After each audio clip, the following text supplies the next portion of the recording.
Holy shit! Holy shit! Wasn't this episode just of epic proportions? As predicted, we got an action-packed episode with our main characters going up against rather challenging foes, and it was exciting and awesome, and it all shows that even though Asterisk War is one of the most shallow anime that I have ever seen, it can still be fun to watch regardless. So in episode 20 of Asterisk War, Ayato and Hyulis are fighting against the robots, and we all knew that that was going to be one difficult fight. Ayato and Hyulis have their own strategy, and their strategy kind of works at the beginning, and all that kind of gave me hope, but their strategy fails and the two robots combine and then shit really starts to hit the fan. The female robot is defeated by Ayato, but now the male robot, who is like this honourable knight who enjoys fighting, uses some ultra powerful moves. Most of the tension within this battle stems from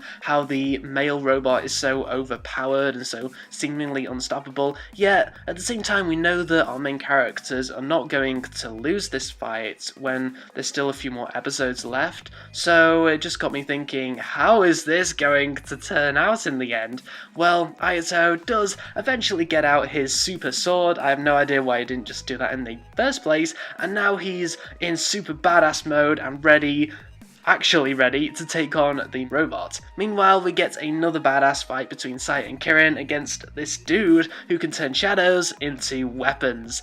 That is fucking interesting. A guy who can make shadows cut you up? How terrifying. Anyway, the shadow guy is a pretty good match for both Sai and Kirin is using a badass sword skills, and Sai is trying to shoot the shadow guy down, and it's some crazy supernatural stuff. I'm a little disappointed that Saya ended up straight up murdering the shadow guy, it seems, as it means now that Saya is technically a straight up murderer, and we just lost a character with really interesting superpowers, and now we may not get the reason as to why the shadow dude did what he did. Oh man, but anyway, we got two really cool fights that had tension, and best of all, those fights had some creativity. So yeah, this was one of the more stronger episodes of Asterisk War, as this episode played to its action and supernatural strengths, and thankfully, it avoided annoying us with Flora's voice. I don't quite get why Ayato pulled his badass sword at the last minute, and why Kirin pulled her badass move at the last minute, but oh well, things are moving along nicely now. Now let's see if Ayato and Hyulis will be able to defeat the robot, and if we can finally get some explanation as to why Flora was kidnapped.